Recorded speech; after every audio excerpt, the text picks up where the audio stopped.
Hey, salut à tous et à toutes. Aujourd'hui on se retrouve pour une vidéo un petit peu spéciale. Comme vous le savez, aujourd'hui on est le 8 mars, c'est le jour international de la femme. Et donc pour le célébrer, je vous ai préparé une petite vidéo dans laquelle je vais vous citer 5 mangas où on a une femme forte, plus ou moins indépendante et qui illustre tout ce que j'adore dans la littérature féministe, mais qui en même temps va vous faire voyager et va vous faire apprendre plein de choses. Alors évidemment j'avais plus de titres en tête, mais je me suis dit que 5 titres ce serait déjà pas mal, et comme ça pour l'année prochaine j'en aurai encore à vous présenter parce que je voulais que ça fasse un petit rendez-vous entre vous et moi. Voilà, parce que comme vous le savez, le sujet de la femme c'est quelque chose qui m'intéresse énormément et sur lequel j'ai beaucoup d'idées, beaucoup d'infos, beaucoup de culture, voilà. Je vais pas vraiment dire que je suis ultra féministe parce que tout le délire de me barricader, de m'enchaîner et de me faire exploser, c'est pas du tout mon délire. Moi je suis plutôt pacifiste sur ce point de vue là, et moi je me considère plutôt, comme elle le dit, cette magnifique Sheila. Je suis pas féministe, le vrai terme c'est humaniste. Pas d'hiérarchie dans la souffrance, c'est pour chacune de tes peines que je culpabilise. J'ai pas le temps pour les machistes. Je suis plutôt humaniste, c'est-à-dire que voilà, je respecte chaque être humain, quel qu'il soit homme, femme, non-binaire, ce que vous voulez, du moment qu'il n'empiète pas sur la liberté d'autrui, qu'il fait pas de mal gratuitement à autrui, et je suis pour l'égalité des sexes. Voilà, l'homme n'est pas supérieur à la femme n'est pas supérieure à l'homme, nous sommes égaux, voilà. Nous naissons, nous mourrons, nous sommes égaux. Voilà, mais c'est vrai que la littérature féministe c'est quelque chose qui m'a accompagnée depuis petite, qui m'a forgée, voilà. Et quand j'étais au lycée, voilà, on va dire que les lycéens où ça parlait de féminisme, bah, je les réussissais beaucoup mieux que les autres. Donc sans plus pavoiser, on va commencer direct, mais il faut savoir que cette vidéo, j'ai envie de la faire depuis 2017, voilà, depuis mars 2017. J'avais écrit le script sur l'un des tomes, au départ ça devait parler que d'un des tomes, et au final, bah, cette année j'ai repris le script et je l'ai remodifié. Tant mieux parce que maintenant je me sens un petit peu améliorée niveau élocution. In her heart there's a hole, there's a black mark on her soul. In her hands is my heart, 'cause the air she feeds me is damned. Got a touch like a thorn, 'cause the girl she's hiding horns.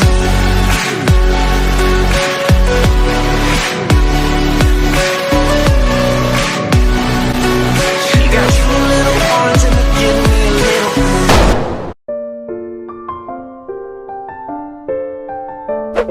Moi, Arte, fille d'aristocrate florentin, j'ai toujours eu une passion immodérée pour le dessin. Une passion mal vue par ma mère, mais encouragée matériellement par mon père. Hélas, mon père est mort le mois dernier. Et depuis, notre famille de petite noblesse est omnibulée par un seul sujet, mon mariage. Vous aurez peut-être reconnu cette citation, elle vient du manga Arte qui est publié chez Komiku, qui est la première œuvre, en tout cas la seule que nous ayons en France, de Okubo. Et c'est une histoire absolument divine, puisque ça nous parle de la jeune Arte qui évolue à Florence, donc en Italie, au XVIIe siècle. Et sa passion, c'est, comme je l'ai dit dans la citation, le dessin. Mais à l'époque, une femme doit se taire et penser juste à son mariage. Et sa mère, donc, comme son père est mort, elle veut la marier. Elle ne veut, enfin, de toute façon, elle a de la dot et puis elle sera ruinée si elle marie pas sa fille. Donc, sa fille décide de prendre la poudre d'escampette et de vivre son rêve. Elle a la chance de tomber au détour d'un scandale au marché sur un homme qui va accepter de la prendre sous son aile et de faire son éducation en tant que peintre professionnel, et c'est là que tout va commencer. Et franchement c'est un manga absolument trop cool. Je suis en train d'acquérir petit à petit tous les tomes, et d'ailleurs je vous en parle sur Instagram. On se situe au XVIIe siècle, au moment où eh bien, on va avoir un certain nombre de renouvellements, de changements, notamment dans l'humanisme, dans l'art, mais il y a quand même certaines choses qui ne changent pas, comme la place de la femme dans la société, qui est d'ailleurs un sujet de vidéo que je compte vous faire, et la femme dans le manga, mais j'ai pas trop le temps parce que c'est vraiment une vidéo que je veux étoffer. Arte ne va pas se débiner, mais elle va quand même faire le frais du misogynisme et du machisme de l'époque, qui par ailleurs continue parfois à perdurer au jour d'aujourd'hui. Et son but, et qui était d'ailleurs la destinée de toutes les femmes de l'époque, c'était de faire un beau mariage. Donc on l'a instruite, elle a appris à lire, à écrire, à calculer, à coudre, à jouer de la musique, mais par contre voilà, il fallait qu'elle en sache suffisamment pour faire un bon mariage, avoir un bon parti, mais aussi ne pas en savoir trop pour qu'elle reste à sa place, qu'elle ferme sa bouche, car c'est l'homme qui dirige tout, qui décide tout. Quand au départ t'es enfant, t'es sous la direction de ton père, et quand après tu te maries, tu appartiens et tu obéis à ton mari, et ça a toujours été l'infantilisation en fait limite de la femme. Ce qui est bien, c'est qu'elle va être indépendante parce qu'elle refusera de se marier, enfin peut-être pas de manière définitive, mais elle va refuser de faire un mariage arrangé au détriment de ce qu'elle désire, elle va se donner les moyens de réussir. Elle va aussi épater un homme de l'époque, donc Léon, qui est une peintre avérée et qui voit en elle un sacré bout d'artiste très prometteur et qui va lui donner sa chance et qui franchement m'a épatée parce que déjà il est beau. Ensuite, il est assez mystérieux, mais en plus de ça, il est pas con, il est ouvert sur son esprit, il est ouvert d'esprit, il est un peu en avance sur son époque, il va pas être misogyne. Voilà, il me faisait un petit peu penser à Jamie Fraser de Outlander, dans le sens où là-bas, ta femme, quand elle faisait une connerie, tu devais la punir, donc tu la fouettais, tu la tapais comme un enfant, tu l'éduquais en fait. Et Jamie Fraser, lui, a compris que voilà, dans un couple, il fallait communiquer, fonctionner ensemble, c'était 50-50, chacun était adulte et il n'avait pas à l'infantiliser, et lui et elle aussi de son côté, elle devait aussi le respecter et pas l'infantiliser, voilà. Enfin, c'est un travail comme ça, et Léon, lui, dans le manga Arte, il l'a compris, et franchement, c'est un duo qui fonctionne plutôt bien. Arte est un vrai petit brin de femme, un vrai petit bout de battante, voilà, que j'aime énormément. Même en plus, pour apprendre plus sur les dessins du corps humain, et bien Léon l'accompagne pour qu'elle assiste à une dissection. T'as plein d'hommes plus âgés qu'elle qui s'évanouissent, qui se sentent pas bien, mais elle est à fond, elle adore ça, elle est juste omnibulée par le fait de dessiner les organes qu'elle voit, alors que les autres sont en train de crever, donc elle est 2 fois plus forte qu'un homme, donc voilà, faut pas dire qu'une femme n'est pas aussi forte qu'un homme ou moins forte. Voilà, franchement, je sais pas, moi, personnellement, moi, on m'emmène pour un premier encart voir une dissection, et je me dis, mais je me marie tout de suite avec toi, bébé. Voilà. Bah non, mais me regardez pas, me prenez pas pour une folle, hein. Jughead aussi, il a proposé ça à Betty, hein. Et elle a pas dit non, elle a pas dit non. Also, considering you and I are going to be the only ones on campus, I figured it would be the perfect time to do a little sleuthing into Chippen's death. Just believe me, no one else is doing it. Conspiracy theories and a murder mystery to solve. Sounds like a romantic getaway to me. Il n'y a pas que Arte qui est au centre du manga, puisque Léon a un mécène qui est une femme de joie. Donc, bon, c'est peut-être mal vu à l'époque, mais en tout cas, c'est un de mes persos favoris parce qu'elle est, contrairement aux apparences, très distinguée, très cultivée, elle fait des salons littéraires, voilà, elle discute politique, art avec plusieurs hommes, et je pense que c'est une femme qui a beaucoup influencé et influencera encore énormément Arte.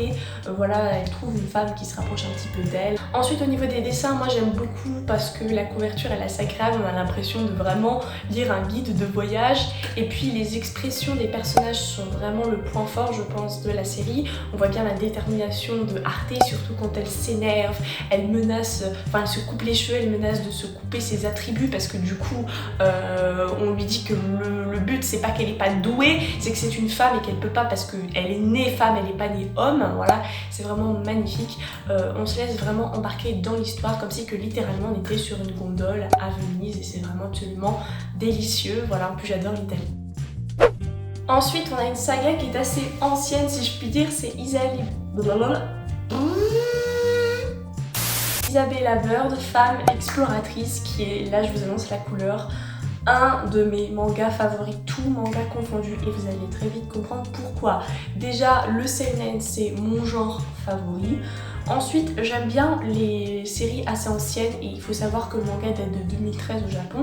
Chez nous, par contre, il est sorti chez Kiyun en 2017, donc c'est pas si vieux que ça.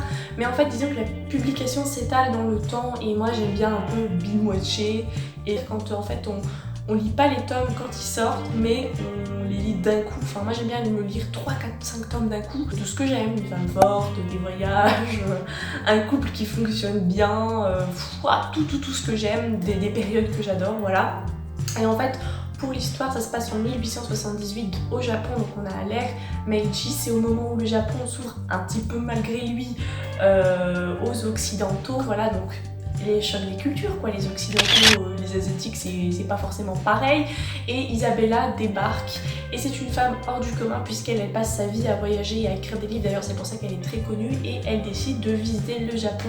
Mais elle ne veut pas le faire à la manière dont nous on irait faire un safari avec un truc tout tracé, un road trip bien prédestiné, bien dicté avec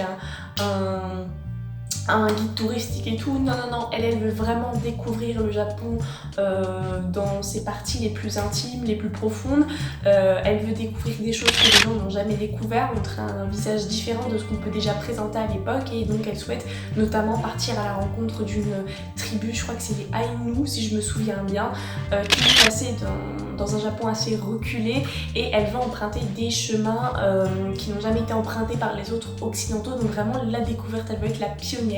Même si elle est pleine d'enthousiasme, elle va rencontrer un certain nombre de problèmes et elle va avoir un certain nombre de péripéties, notamment par exemple avant de partir en voyage, où elle va déjà devoir récupérer le passeport pour avoir le droit d'aller au Japon et de voyager au sein du Japon, parce qu'à l'époque déjà on ne délivrait pas beaucoup de passeports, mais alors encore moins pour aller visiter le Japon, et encore moins à une femme. C'est une jeune une jeune noble anglaise, et elle va devoir vivre avec le strict minimum si elle emprunte des routes assez isolées. C'est sûr qu'il n'y aura pas des auberges, donc voilà, on sait que c'est un petit peu chaud pour une dame anglaise parce qu'elles ont un certain train de vie, un certain standing.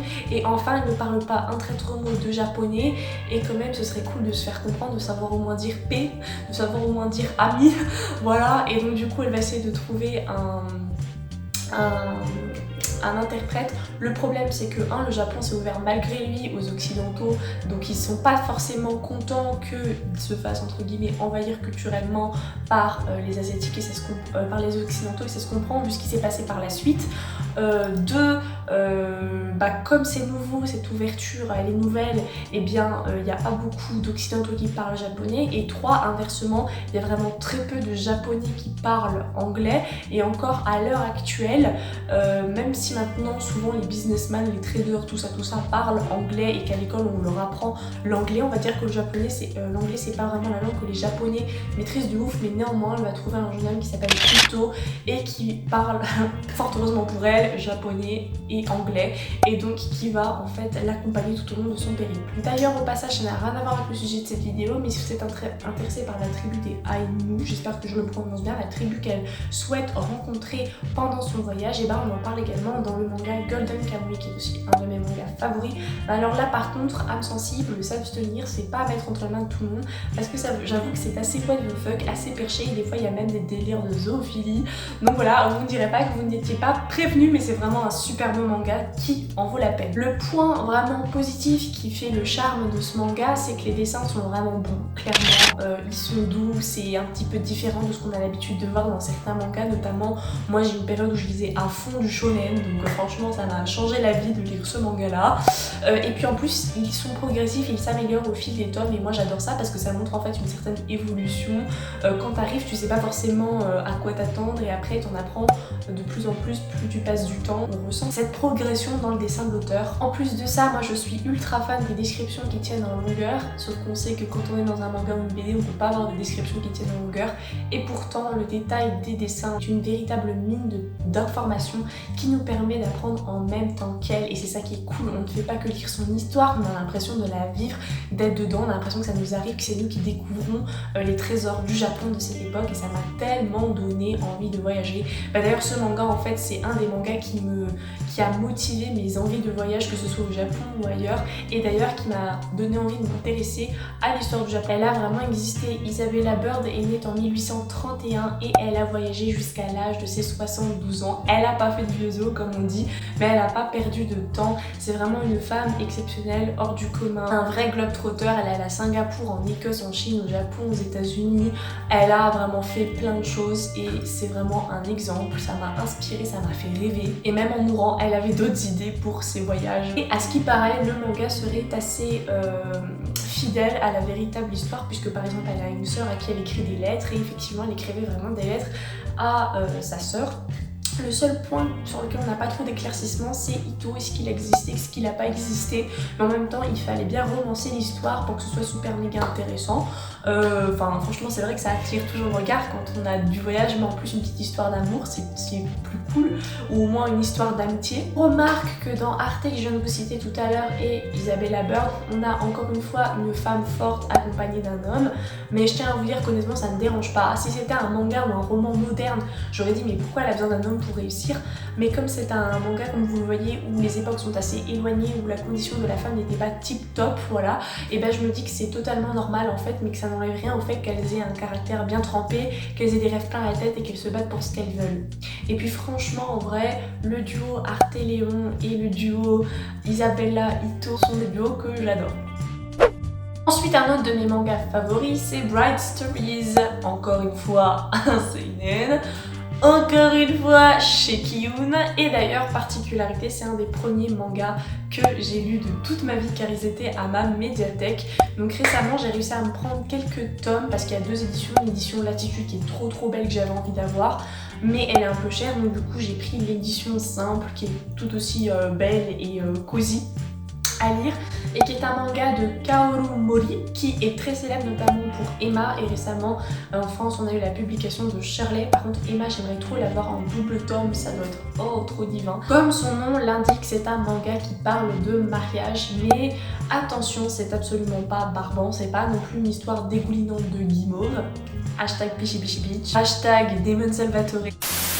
Puisque l'on suit un mariage arrangé qui aura lieu en Asie centrale, notamment chez les Mongols, tout au long de la route de la soie au 19e siècle et qui va donc mettre en place le mariage de Amir qui a 20 ans je crois, elle a 20 ans, et Karyul, si je me rappelle plus trop son prénom, qui a 8 ans, non mais pas 8 ans, c'est pas de la pédophilie je vous rassure, mais 8 ans de moins qu'elle.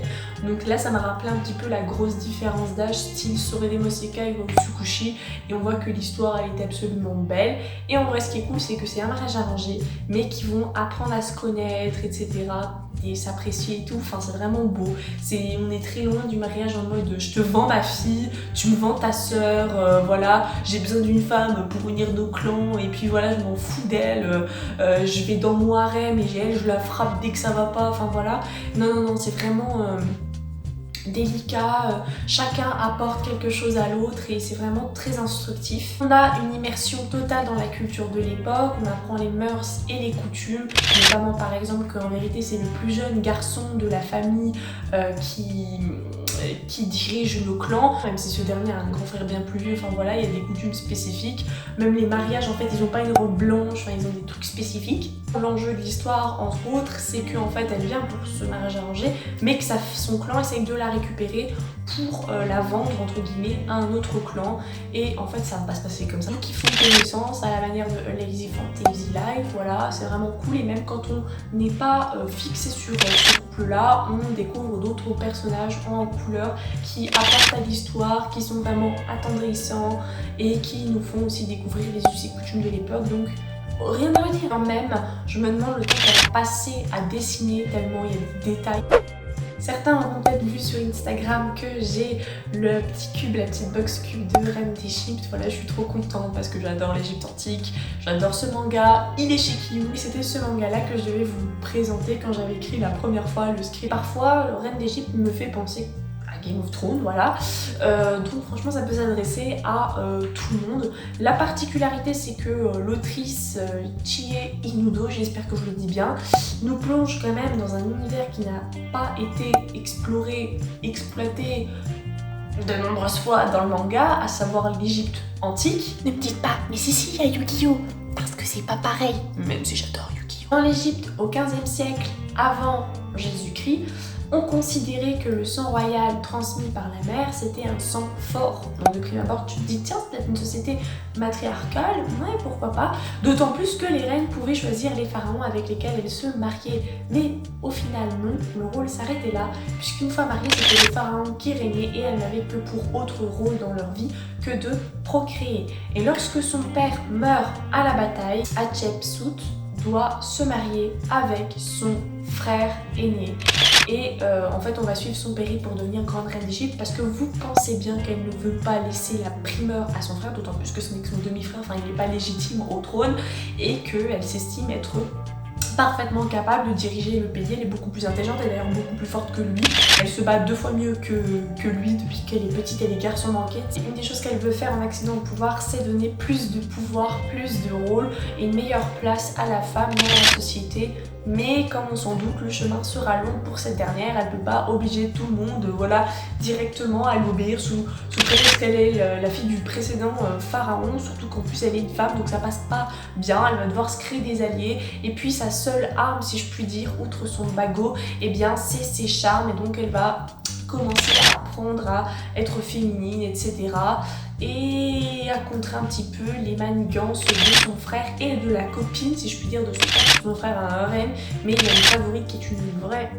T'as envie de la frapper. Elle est vraiment mauvaise, mais genre vraiment les femmes mauvaises qui veulent, qui sont prêtes à tout pour réussir, voilà.